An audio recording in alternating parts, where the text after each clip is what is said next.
Maravilha. E você, dentro desses temas, né, você trazendo para as pessoas, para os alunos, Uhum.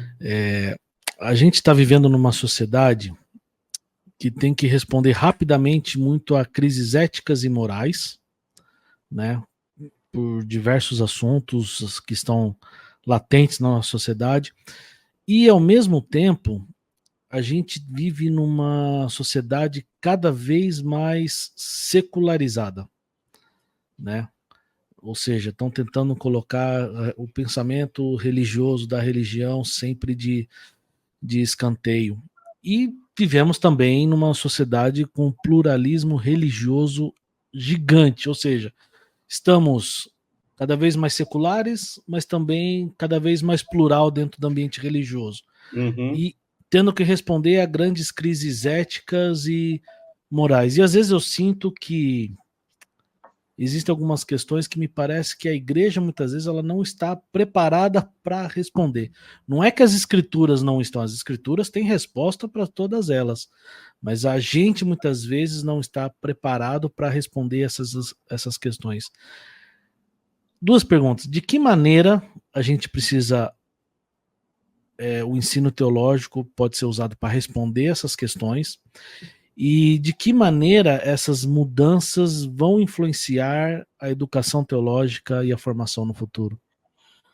Rapaz, Daniel, isso daqui daria um seminário, eu diria para você, de pelo menos umas 30 horas, assim, sabe, para a gente convocar as Uhum, pessoas para conversar sobre esse assunto, né? Acho que é um uhum, assunto muito difícil hoje, Daniel, sendo muito honesto, uhum, verdadeiro aqui com sim. você e com aqueles que vão participar, de Uhum, abordar e de tratar, é o assunto da sexualidade humana. Né? uhum, Esse, na questão da ética, na questão da moral, né? Esse é um assunto uhum, muito desafiador para as uhum, instituições teológicas, né? É uhum, desafiador por quê? Porque as igrejas, as comunidades têm as suas percepções, têm as sim. suas compreensões, e muitas delas não estão tratando do assunto, como você Uhum, disse.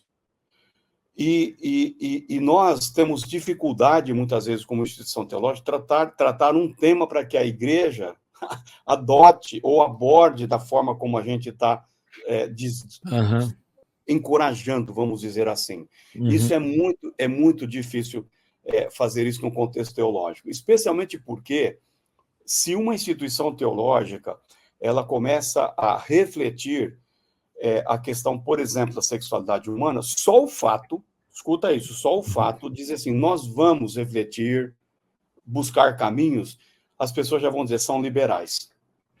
Exato.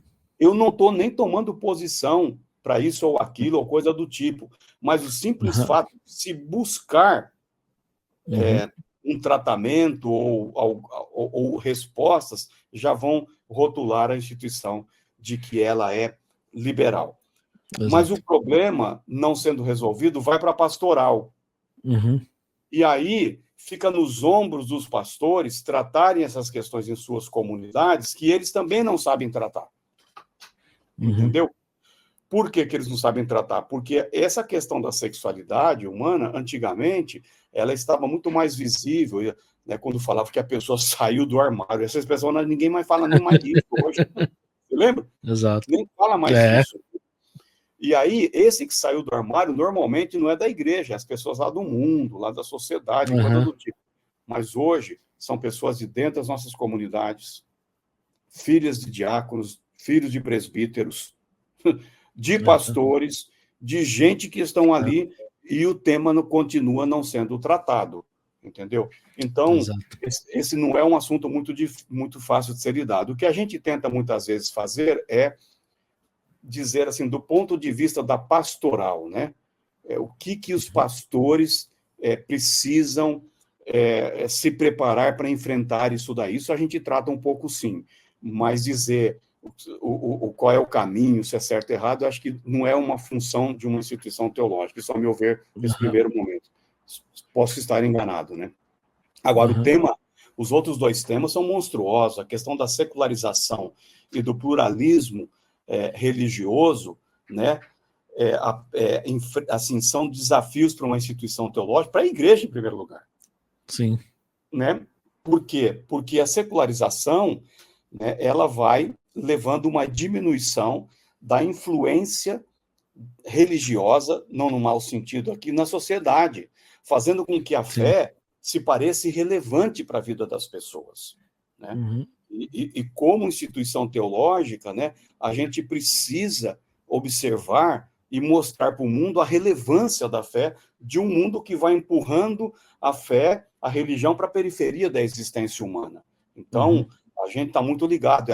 Nós, aqui na Sul-Americana, enfatizamos muito essa questão da secularização, né? Uhum. E o pluralismo religioso também é um desafio muito forte, porque ele vai ter que preparar líderes que não sejam, digamos assim, num primeiro momento, excessivamente apologéticos, né? Uhum. Claro que é um tema apologético, mas não de uma evangelização dura na apologética, porque se não forem líderes respeitosos, que aprendam a dialogar, a se relacionar Uhum. com as outras pessoas de outras fés, mas sem abrir mão dos seus valores, sem abrir mão Uhum. da essência do evangelho, que foi o que o apóstolo Paulo fez no Areópago, né? Exato.